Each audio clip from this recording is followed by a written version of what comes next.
దాత్రి టీవీలో మీ personal interview కోసం, వ్యాపార ప్రకటనల కోసం ఈ నెంబర్కి సంప్రదించండి.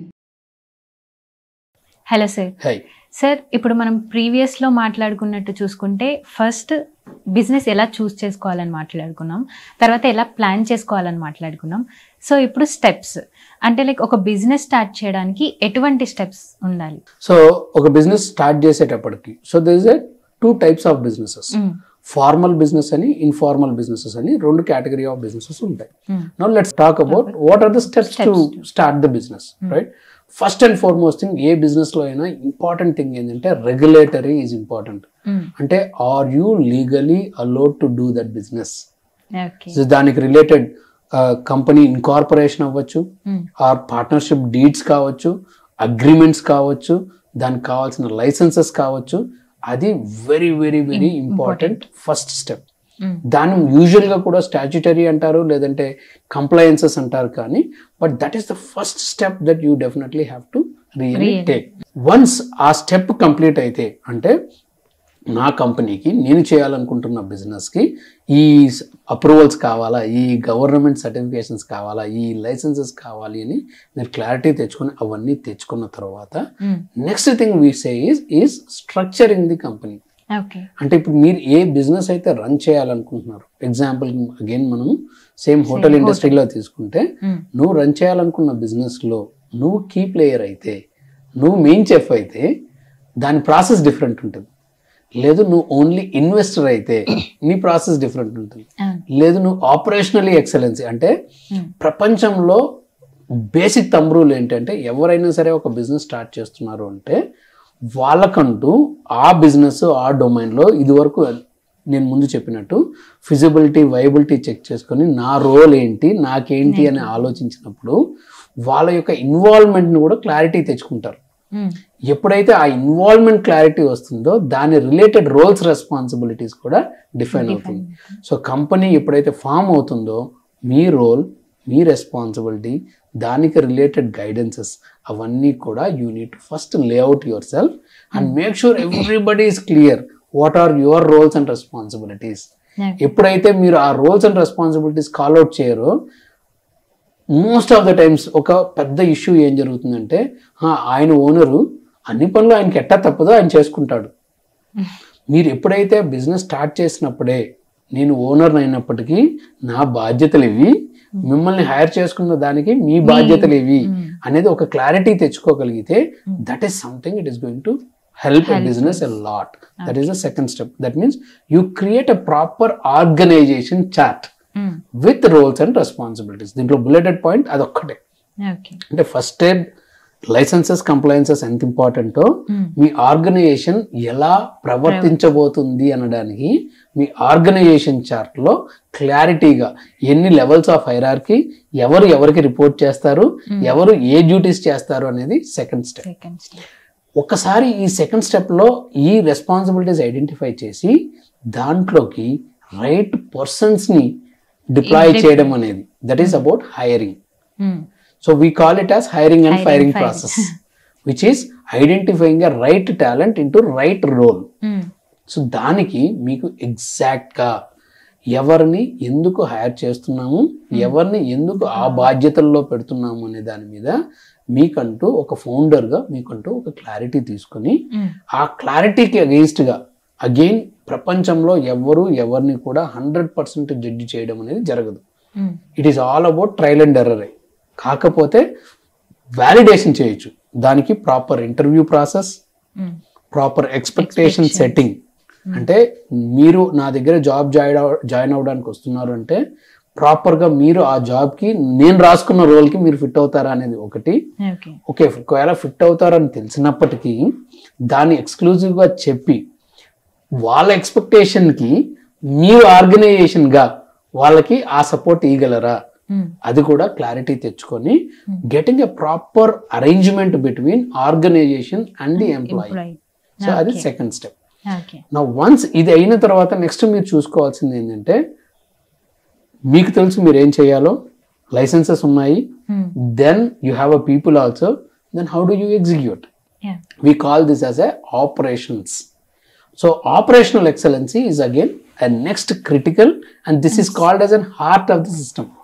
ఇది హార్ట్, ఇదే గుండెకాయ బేసిక్గా, ఇదే పంప్ చేస్తూ ఉంటుంది అన్నిటికీ. సో దట్ బీయింగ్ సెడ్, ఈ ఆపరేషనల్ ఎక్సలెన్సీలో ఇంపార్టెంట్గా SOPs, స్టాండర్డ్ ఆపరేటింగ్ ప్రొసీజర్స్. అంటే బాస్ ఈ కంపెనీలో ఈ ఎంప్లాయీ ఈ విధంగానే పనిచేస్తాడు, అతని బాధ్యతలు ఏవైనా అయి ఉండొచ్చు, కానీ ఆ బాధ్యతల్ని నిర్వర్తించే విధానం ఇది అనే దాన్ని SOPs ద్వారా డిఫైన్ చేస్తాం. దాన్ని ప్రాసెస్ అంటారు, స్టాండర్డ్ ఆపరేటింగ్ ప్రొసీజర్స్ అంటారు.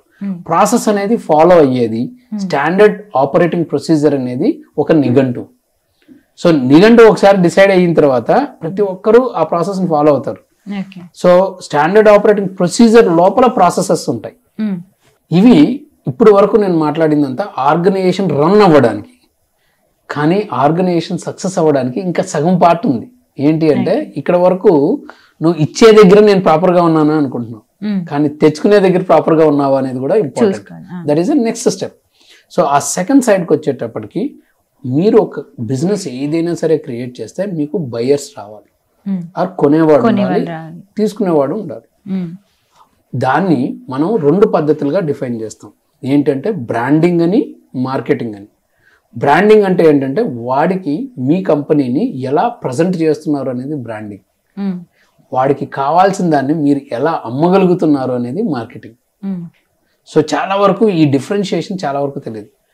నేను బ్రాండ్ చేస్తున్నాను అంటే నా యొక్క ప్రొఫైల్, నా యొక్క పర్సనాలిటీ ఇది అని చెప్తున్నాను. కానీ మార్కెటింగ్ చేస్తే నేను వాడికి ఒకదాన్ని అమ్మడానికో లేదంటే ఒక దాంట్లో అరేంజ్మెంట్ చేయడానికో మార్కెటింగ్ చేస్తున్నాను. Right? So branding and marketing is the next important thing.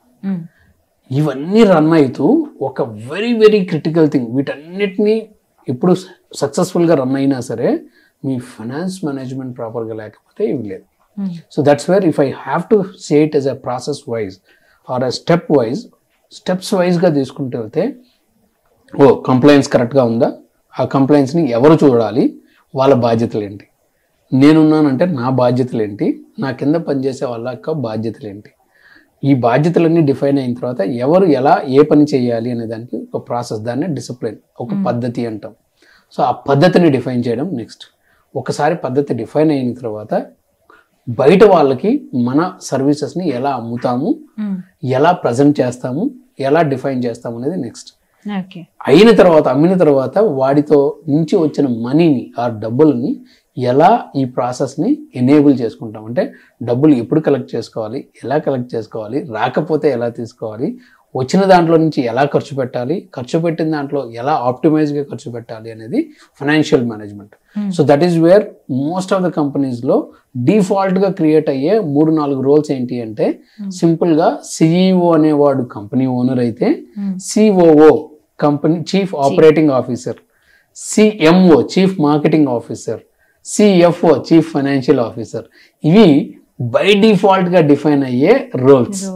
అంటే ఈవెన్ ఒక డైరెక్టర్ లెవెల్లో ఒక కంపెనీ స్టార్ట్ చేసినా సరే, మా ఫైనాన్స్ చూసే డైరెక్టర్ ఒకడు, నా మార్కెటింగ్ చూసే అతను ఒకడు, నా సర్వీస్ చేసేవాడు ఒకడు. అంటే 3 రోల్స్, క్రిటికల్ 3 రోల్స్ ఏంటి అంటే, as in operations, as in sales, as in finances. So చిన్న సైజ్ కంపెనీ ఉన్నప్పుడు ఈ 3 కూడా ఒకరే తీసుకుంటారు డెసిషన్స్. కానీ లాజికల్గా ఆ 3 కూడా తను సక్సెస్ఫుల్గా రన్ చేస్తున్నాడు అంటే, మీనింగ్ అతను సీజన్డ్ ఎక్స్పీరియన్స్ పర్సన్ అన్నా అవ్వాలి, అతనికి నేర్చుకునన్నా ఉండాలి, లేదంటే ఆ అనుభవం అన్నా ఉండాలి, లేదంటే he will make lot of mistakes. So కాబట్టి క్లియర్గా 3 రోల్స్లో మీరు ఏది తయారు చేసినా, తయారు చేసేది నీకు తెలుసా, దాన్ని అమ్మడం తెలుసా, అమ్మిన తర్వాత దాని నుంచి డబ్బులు తీసుకోవడం తెలుసా, ఈ 3టిని పిల్లర్లు అంటాము. దీనికి సపోర్ట్ అయ్యే బాడీస్ చాలా ఉంటాయి. ఎగ్జాంపుల్కి నేను క్లియర్గా ఖచ్చితంగా నా ప్రోడక్ట్ క్రియేట్ చేయగాను, అమ్మగలిగాను, చేశాను, కానీ నెక్స్ట్ లెవెల్ నేను గ్రో అవ్వాలంటే నేను కొన్ని డెసిషన్స్ తీసుకోవాలి, స్ట్రాటజిక్ డెసిషన్స్. అది అటు వెళ్తే ఏమవుతుంది, ఇటు వెళ్తే ఏమవుతుంది. కొన్ని చోట్ల దాన్ని చీఫ్ రిస్క్ ఆఫీసర్ అంటారు, చీఫ్ స్ట్రాటజిక్ ఆఫీసర్ అంటారు. కొన్ని చోట్ల నేను చేసేదంతా చాలా ఇంపార్టెంట్, దీనికి కంప్లైన్సెస్ ఎక్కువ ఉన్నాయి, దీని భద్రత కూడా ఎక్కువ అంటే chief security officer, chief information officer. So అలా ప్రతి ఒక్క డెసిగ్నేషన్ ఆ బిజినెస్ పెద్దదయ్యే కొలది, ఆ కేటగిరీ డీటెయిల్డ్కి వెళ్ళే కొలది దాంట్లో బాధ్యతల్ని చేయడానికి ఆ లీడర్షిప్ టీమ్స్ క్రియేట్ అవుతాయి. బట్ కోర్గా తీసుకుంటే 3, నేను ఏం ప్రొడ్యూస్ చేస్తున్నాను, నేను ఎలా అమ్ముతున్నాను, నేను ఎలా డబ్బులు మేనేజ్ చేస్తున్నాను. ఇది కోర్ 3 థింగ్స్. ఈ ఫంక్షన్స్ని ప్రాపర్గా ప్రాసెస్ ప్రకారం రాసుకొని ఎగ్జిక్యూట్ చేయగలిగితే, ఈ స్టెప్స్ ఫాలో అవ్వగలిగితే, సింపుల్ స్టెప్స్, నేను లీగల్గా చేస్తున్నానా, నెంబర్ 2 నా దగ్గర రైట్ టీం ఉందా, నేను ఆ టీంని ప్రాపర్గా మేనేజ్ చేయగలుగుతున్నానా, నెక్స్ట్ లెవెల్కి వచ్చేటప్పటికి నా సర్వీసెస్, నా డెలివరీ ప్రాపర్గా జరుగుతుందా, నా ఫైనాన్సెస్ ప్రాపర్గా హ్యాండిల్ చేస్తున్నా. ఇక్కడ వరకు జరగగలిగితే I think we're all good. So that's how the steps are. ఒక బిజినెస్ స్టార్ట్ చేసే వాళ్ళకి ఏ స్టెప్స్ ఫాలో అవుతే వాళ్ళు ఖచ్చితంగా సక్సెస్ అవుతారని చాలా క్లియర్గా ఎక్స్ప్లెయిన్ చేశారు. Thank you so much. Thank you so much.